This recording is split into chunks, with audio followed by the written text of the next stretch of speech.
Formal nang nagbukas ang Esme Restaurant, isang Kapampangan Asian fusion dining destination na pag-aari ng PBA star na si Jason Castro at Chef Felix Asuncion sa loob ng Casa Esmeralda Resort sa Barangay Cabetican, Bacolor.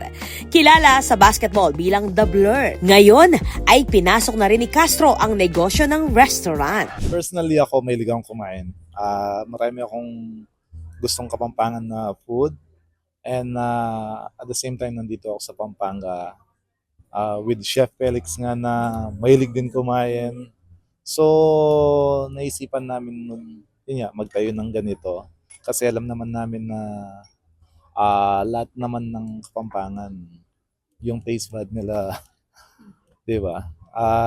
Hopefully, magustuhan nila yung food namin. Tampok sa menu ang combination ng traditional na lutuing Kapampangan at Asian flavors. Kabilang sa mga signature dishes ang red bulang lang, shrimp relleno, two-way sisig, satay kare-kare, bringhe with crispy chicken, pansit palabok na may squid ink, crispy lapu-lapu with buro at okoy. Para sa dessert, merong ube tres leches at tibok-tibok pie.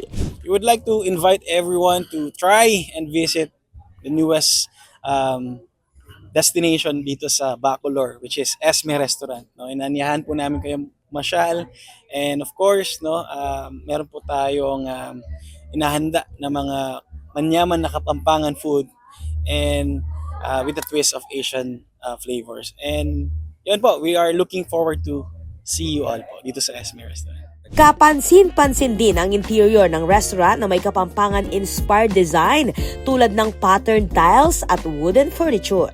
Well, first of all, I would like to, in behalf of the Pampanga Business Circle, I would like to congratulate Chef Felix Asuncion and Mr. Jason Castro for putting up this very nice restaurant. No?